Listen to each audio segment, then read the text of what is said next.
देखिए, हमें समझना पहले ये है कि जो इकोनॉमिक डिजाइन है, चाहे वो अमेरिका में है, चाहे यूरोप में है, चाहे वो भारत में जिसका पालन हो रहा है, वो डिजाइन ही यही कहता है कि एग्रीकल्चर को खत्म करना है। हमें ये समझना बहुत जरूरी है। अब देखिए, अमेरिका में किसान खत्म हो चुके हैं, हार्डली 2% से पॉपुलेशन से कम रह गए हैं।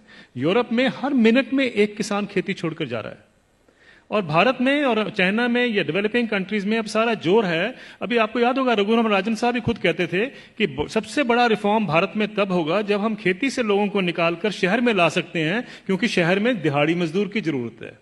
ये हमें समझना है, ये इकोनॉमिक पॉलिसी का डिजाइन है। अगर आप नेशनल स्किल पॉलिसी का डॉक्यूमेंट देखें तो उसमें लिखा हुआ है कि 57% से हमें, पहले तो उन्होंने 18% कहा था, 18% पे हम गांव की जो एग्रीकल्चर की जो पॉपुलेशन है उस पर ले आएंगे। फिर उन्होंने कहा 38% पे अब आ गए हैं, 57 से 38% कर देंगे वो 2022 तक। यानी ये सोची समझी रणनीति का एक हिस्सा है कि किसानों को खेती से बेदखल करना है, शहरों में लेके आना है। ये हमें जानना बहुत जरूरी है। जब हम ये जान जाते हैं तो उसके लिए जो पूरा इकोनॉमिक ढांचा बनाया जाता है। अब जैसे बताया आपने पहले कि देखिए क्राइसिस है, इतने सालों से किसान को इनकम नहीं मिल रही है। जब हम दूसरे सेक्शन को देखते हैं, मैं इसका एक उदाहरण देता हूं सिंपल सा। 1970 में गेहूं का दाम 76 रुपए प्रति क्विंटल था, जो 2015 यानी 45 साल के बाद बढ़कर 1450 रुपए प्रति क्विंटल हो गया 2015 में। उसी दौरान मैंने बाकी सेक्शन ऑफ द सोसाइटी का हाल देखा, उनका क्या हुआ इनकम का।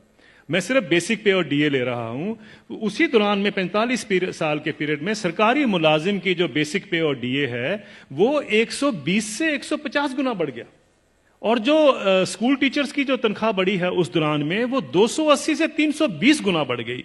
और जो कॉलेज के यूनिवर्सिटी प्रोफेसर्स हैं उनकी तनख्वाह 150 से 170 गुना बढ़ी है उस 45 साल के पीरियड में। किसान की जो इनकम है, जो गेहूं के दाम से या धान के दाम से आप नापेंगे, वो 19 गुना बढ़ती है। अगर ये जितने सरकारी मुलाजमों की भी अगर इनकम 19 गुना बढ़ी होती तो ये नौकरी छोड़ चुके होते आज तक।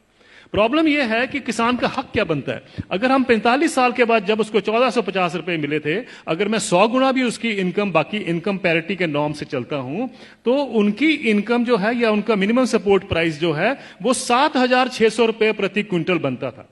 ये उनका हक है। 7,600 रुपए क्विंटल बनता था, उनको मिला 1450 रुपए। फिर ये कहा जाता साहब ये पैसा कहां से आएगा। कभी आपने पूछा जब कॉर्पोरेट को पैसा दिया जाता है कहां से आएगा?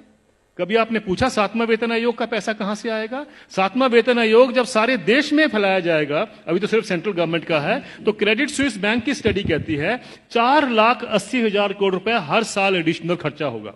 किसी ने नहीं पूछा कि पैसा कहां से आएगा।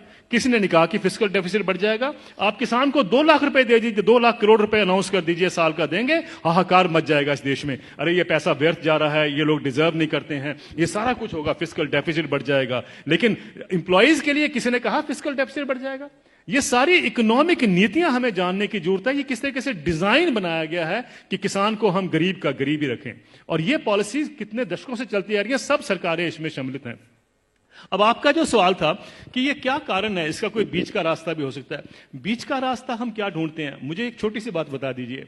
जब आपका इनकम मिलती है, 7वां वेतन आयोग मिलता है या किसी को भी अपनी इनकम मिलती है, तो क्या कभी किसी ने सोचा है कभी किसान को कभी हाउस रेंट मिला हो, कभी एजुकेशन रेंट मिला हो, कभी हेल्थ अलाउंस मिला हो, कभी बच्चों के लिए मेडिकल अलाउंस मिला हो? किसानों को क्यों, ये क्या किसान नहीं क्या इस सोसाइटी में रहते हैं? सुप्रीम कोर्ट के जो ऑफिसर्स हैं उनको 21,000 रुपए कपड़ा धोने के लिए मिलता है हर साल का। डिफेंस वालों को 20,000 मिलता है हर साल का कपड़ा धोने के लिए, कपड़े धोने के लिए। और वो लड़ाई कर रहे हैं आजकल, डिफेंस वाले कह रहे हैं कि साहब सुप्रीम कोर्ट वालों को ज्यादा क्यों मिलता है, हम तो बॉर्डर पे रहते हैं। मेरा यह सवाल है, क्या किसान के पास कपड़े नहीं होते धोने को? कभी आपने सुना है कि किसान के कपड़े के लिए 20,000 रुपए भी कभी उसमें ऐड किया गया हो? मिनिमम सपोर्ट प्राइस में क्या करते हैं हम, जो उसकी लागत लगती है और फैमिली लेबर जो लगती है उसको जोड़ लेते हैं, बस यही। और अभी तो एम्प्लॉइज के लिए 108 अलाउंसेस भी होते हैं। अभी तो तनख्वाह और डीए के बाद 108 अलाउंस मिलते हैं। जिस भी सज्जन को 108 अलाउंस मिलते हैं उसको तनख्वाह की क्या जरूरत है, मुझे ये बता दीजिए। लेकिन अगर मिलते हैं तो मैं ये नहीं कहता कि नहीं मिलने चाहिए, लेकिन क्या किसान ने क्या गलत किया है कि उसको नहीं मिलते हैं? मैं ये कहना चाहता हूं, कभी किसान के एमएसपी में हाउस रेंट जोड़ा गया है, कभी उसका मेडिकल अलाउंस जोड़ा गया है, कभी उसके बच्चों के लिए एजुकेशन अलाउंस जोड़ा गया है? क्यों? क्या उसने बच्चे नहीं पालने हैं? हम ये क्यों मान के चलते हैं कि किसान तो हमारे देश के ऊपर बोझ है, इसके ऊपर हम दान कर रहे हैं? आप दान नहीं कर रहे हैं, आप उसको एक्सप्लॉइट कर रहे हैं, आप किसान को निचोड़ रहे हैं और उसी के साथ आपकी अर्थव्यवस्था चलती है। यह अर्थव्यवस्था के जब तक हम ढांचे को नहीं देखेंगे, हमें समझ नहीं आएगा कि किसान को मार इतने सालों से क्यों पड़ रही है। क्या